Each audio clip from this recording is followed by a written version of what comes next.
మీ ఎలాంటి వ్యాపార ప్రకటనలకైనా వెంటనే మా ఛానల్ సంప్రదించండి. ప్రస్తుతం మనతో పాటు ప్రముఖ ఆధ్యాత్మికవేత్త ఐకాన్ ఆస్ట్రాలజర్ గట్టుపల్లి సురేష్ బాబు గారు ఉన్నారు. గురుగారితో మాట్లాడేద్దాం. నమస్కారం గురుగారు. జై శ్రీమన్నారాయణ. గురుగారు, మన ఇంట్లో ప్రత్యేకంగా ఈ నరదిష్టి ఉందని చెప్పి ప్రత్యేకంగా ఏదన్నా సంకేతాల ద్వారా మనం తెలుసుకోగలం. ఎందుకంటే ఈ ప్రభావాల ద్వారా లైఫ్లో మనం ఏమీ సాధించలేము, నెగిటివిటీ అడ్డొస్తూ ఉంటుంది. సో ప్రత్యేకంగా మరి ఈ నరదిష్టి నుంచి బయటపడడానికి రెమెడీస్ ఏమైనా ఉంటే తెలియజేయండి. ప్రత్యేకంగా ఇంటికి గురుగారు, ఇంటికి ఏం చేస్తే బాగుంటుంది అంటారు? ముఖ్యంగా మనకి నరసి చోకిందా అనేది మనం ఎలా తెలుసుకోవాలి అంటే కనుక పొయ్యి మీద పాలు పెట్టి కాగిన లేదో తెలుసుకోవచ్చు, పొయ్యి మీద ఇడ్లీ పెట్టి ఉడికిన లేదో తెలుసుకోవచ్చు. అంటే దానికి ఒక సిస్టమ్ ఉంటుంది. ఇడ్లీ పాత్ర ఆవిరి రాగానే ఇడ్లీ ఉడికిపోతాయి, పాలు పొంగగానే కాగిన తెలుస్తూ ఉంటుంది. అలానే మనకి నరదిష్టి నరఘోష ఎలా వచ్చిందని తెలుసుకోవాలనుకుంటే ఇంట్లో ఏదైనా చంటి పిల్లలు ఉంటే ఎదగలేరు, ఫేస్ డల్గా ఉంటుంది, పెద్దవాళ్ళకైనా కూడా అనీజీగా ఉంటారు, ఇంట్లోకి వెళ్ళగానే చిరాకు కొట్లాడుకోవటం, భార్యాభర్తల మధ్య పడకపోవటం, సుతులు లేకపోవటం, పిల్లలు పుట్టకపోవటం, పిల్లలు పుట్టిన ఎదగలేకపోవటం, అనీజీగా ఉంటుంది అన్నమాట. ఎందుకు చంద్రబాబు ఇంటికి అనిపిస్తుంది. ఆర్థికమైనటువంటి ఇబ్బందులు ఇక అసలు ₹1,00,00,000 ఉన్నా కూడా ఎక్కడో ఇరుక్కుని ఉంటాయి. అవి ముందుకు రావు, బలైపోతూనే ఉంటారు. ఏదో రకమైన సమస్యలతో కొట్టుమిట్లాడుతూనే ఉంటారు. రేపటి రోజు సమస్య ఉంది అని కొట్టుమిట్లాడుతూనే ఉంటారు. నిద్ర పట్టదు, ఆందోళన, చిరాకు ఇవన్నీ ఉంటాయి. అలానే ఏ పని అవ్వదు, ముందుకు వెళ్ళలేరు, ఆరోగ్య సమస్యలు, ఎక్కడ ప్రాబ్లం ఉందంటే ఏం తెలియదు, హాస్పిటల్కి వెళ్తే సమస్య ఉండదు, కానీ సమస్య ఉంటుంది. ఇవన్నీ కూడా నరదిష్టితోనే మొదలవుతాయి. నరదిష్టితోనే ఇవన్నీ మొదలవుతాయి. అవి పెంచి పెద్దయ్యి లోపల మన ఆ నెగిటివ్ని పెంచి పెద్దయ్యి చేతబడులు అవుతాయి, హిప్నటిజాలు అవుతాయి, బ్లాక్ మ్యాజిక్ అవుతాయి, అష్టదిబ్బందులు అవుతాయి, స్పిరిట్ అవుతాయి. అవి పెరుగుతూ ఉంటాయి కదా, పెరిగినప్పుడు వాటి యొక్క అవతారం పెంచుకుంటూ ఉంటాయి. ఈలోపు మనం కోల్పోతూనే ఉంటాం. అలానే కొంతమంది మనం నచ్చక, మన మంచితనం నచ్చక, మనం ఎదగకూడదని మన ఇంటికి కూడా చేతబడి చేపిస్తూ ఉంటారు. భార్యాభర్త నుంచి దూరం అవుతూ ఉంటారు, శృతులు ఉండవు, అన్నీ చిరాకుగా ఉంటాయి. ఇవన్నీ కూడా నరదిష్టి ప్రభావితమే. పిల్లలు ఎదుగుదల ఉండదు, ఆరోగ్యం చెడిపోతూ ఉంటుంది, నేలపడితనం ఉంటుంది, బలదిష్ట రోగాలు ఉంటాయి, పిల్లలు పుట్టరు, భార్య సరిగా ఉండరు, ఆరోగ్యం క్షీణించిపోతుంటుంది, పెద్దల మాట వినరు, డబ్బు రూపాయి పుట్టదు, ఒక పని చేద్దామని ముందుకు వెళ్ళలేరు. ఇవన్నీ కూడా నరదిష్టి వల్లనే మొదలవుతాయి. పంట భూములు పండవు, డబ్బు ఎక్కడ రాదు, నష్టపోతారు, మోసపోతారు, ఇబ్బంది పడతారు. ఇక ఎందుకురా బాబు జీవితం అనిపిస్తుంది, ఒంటరైపోతారు. ఇవన్నీ కూడా నరదిష్టి ప్రభావమే. మన మీద ఏడ్చే కళ్ళు. కాబట్టి ఈ నరదిష్టి సంకేతాలు ఇన్నున్నాయి. 1 ఏంటి, 2 ఏంటి, 3 ఏంటి, ఇన్ని రకాలు ఉన్నాయి. ఇక ఏ వనరు చేద్దామన్నా, ఎటు వెళ్దామన్నా కాళ్ళు గడపలు దాటవు, కోరికలు కొండలు దాటుతాయి. కాబట్టి ఇలాంటి సంకేతాలు చాలా ఉంటాయి. నరదిష్టి ప్రభావం ఇవన్నీ కూడా. పిల్లల్లో స్ట్రెస్, తల్లిదండ్రుల మాట పట్టించుకోవట్లేదు, చెడిపోతున్నారు, ఫ్రెండ్స్ మాటిని చెడిపోతున్నారు, అనేక రకాల సావాసాలు ఉన్నాయి, ఏం చేయాలో అర్థం కావట్లా. నరదిష్టి ప్రభావం ఇవన్నీ కూడా నరదిష్టి ప్రభావం వల్లనే మొదలవుతాయి. అది లోపల పెంచి పోషించి మనం వాటిని వేరే పేరుతో పిలుస్తూ ఉంటాం. అయితే ఈ నరదిష్టి పోయేదానికి ఒక్కొక్క దానికి ఒక్కొక్క పరిష్కారం ఉంది. ముఖ్యంగా ఇల్లు కట్టుకున్నప్పుడు ఇంట్లో ఉన్నటువంటి విధానానికి చూసి మనం వేసేటువంటి డిజైన్, కలర్స్ ఇవన్నీ కూడా చూసి ఏం కట్టారా బాబు, తీర్చి కట్టారంటారు. చిన్న స్థలంలోనే భలే కట్టారండి అంటారు. పెట్టినటువంటి డబ్బు, మన యొక్క శ్రమ కనపడదు ఎవరికి. ఆ నరదిష్టి పోయేందుకు అలా అన్నప్పుడు వాళ్ళు మన ఇంట్లో ప్రశాంతత ఉండదు.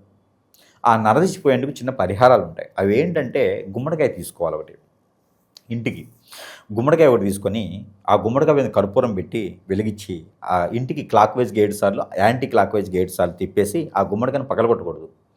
అది ఎక్కడైనా పారేడు నీటిలో కానీ పొదలమైన చెట్లలో కానీ భద్రంగా పెట్టాలి. ఎక్కడ మాత్రం చీలకూడదు. చీలితే దాంట్లో ఆ శక్తి అనేది మళ్ళీ బయటకు వచ్చి ఇంట్లోకి వచ్చేస్తుంది. ఎప్పుడు కూడా అందరూ గుమ్మడికాయలు కొట్టేటప్పుడు, కొబ్బరికాయ కొట్టేటప్పుడు ఇంటికి దిష్టి ఆడే కొడతారు. అది తప్పు.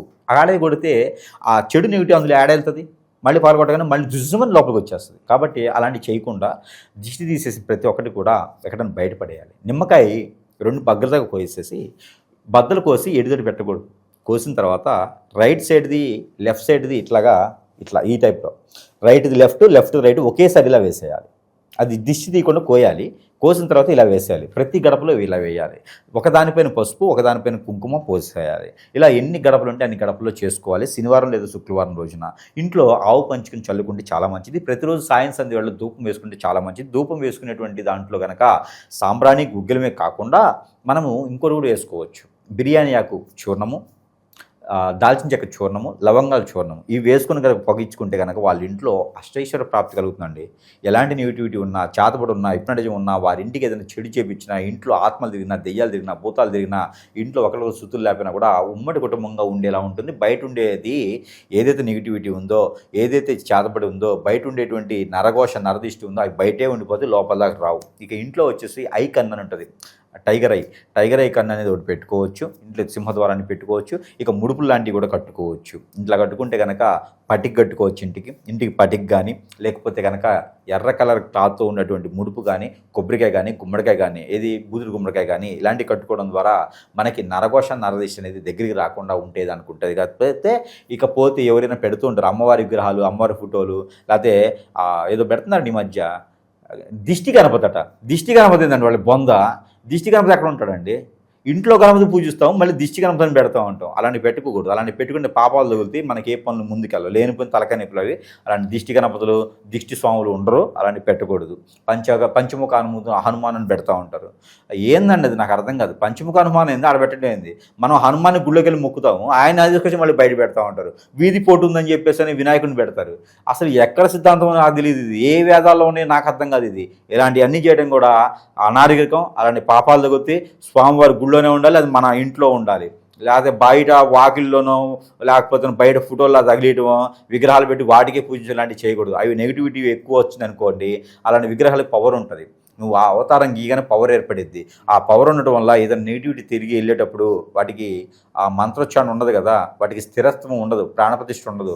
అవి నెగిటివిటీ అయిపోతాయి. ఆ నెగిటివిటీ బయటికి ఏదైనా వచ్చినప్పుడు కరెక్ట్గా వాటికి కొట్టేస్తాయి. వాటికి కొట్టినప్పుడు మన ఇంట్లో వాళ్ళకి అనీజీ ఉంటుంది. కాబట్టి అలాంటివి ఎప్పుడు చేయకూడదు. అలాంటి పెట్టడం అనేది పాపం తగులుతుంది, అనారోగ్యం. అది అలాంటివి చేయకుండా ఉండాలి. ఇక నరదిష్టి పోయేందుకు ఇవన్నీ కూడా చిన్న చిన్న పరిహారాలు చేసుకుంటూ, ఇంక ఇంట్లో ఉన్న మనుషులైతే కనుక ఉప్పు కానీ, తెల్లవాళ్ళు కానీ, ఎండుమిరపకాయలు కానీ, మిరియాలు కానీ, ఇక చీపురు కానీ, ఎర్రనీళ్ళు కానీ ఇలాంటి ఏదైనా దిష్టి తీసుకుంటే కనుక ఖచ్చితంగా వారికి ఉన్నటువంటి దిష్టి దోషాలు వెళ్ళిపోతే. ఇంటికి ఉన్నటువంటి దిష్టి దోషం అయితే కనుక ఎప్పుడైనా ముగ్గు వేసేసి ముగ్గులో గుబ్బం పెట్టి దాని మీద మైసూరుపాకు పెట్టాలి. మైసూరుపాకు కాదండి, పువ్వు పెట్టాలి. మందార పువ్వులు పెడితే బంతి పూలు కానీ, మందార పూలు కానీ పెట్టాలి. ఎప్పుడైనా ఇంటికి తోరణపాకులు కట్టాలి. తోరణపాకులు అంటే ఏంటి? మామిడాకులు కట్టుకుంటూ ఉండాలి. అలాంటివి చేసిన ద్వారా మనకి ఎలాంటి నెగిటివిటీగా, నరదిష్టిగా రాకుండా ఉండేందుకు ఉంటుంది. ఇంట్లో ఎప్పుడైనా సత్యనారాయణ స్వామి వ్రతం కానీ, లలిత సహస్రనామం కానీ, లేదా శ్రీ వెంకటేశ్వర స్వామి వారి కళ్యాణం కానీ, వ్రతం కానీ, నోము కానీ ఇలాంటివి నోచుకుంటూ ఉంటే కనుక ఎప్పుడు కూడా మన ఇంట్లో ఎలాంటి నెగిటివిటీ రాకుండా ఉంటుంది. కాబట్టి ఆ నెగిటివిటీ సంకేతం ఇది, పరిహారం ఇది. ఓవరాల్గా ఈ నరదిష్టి, నరఘోష ఈ ప్రభావం నుంచి బయటపడడానికి అద్భుతమైన పరిహారాలు. ధన్యవాదాలు గురుగారు.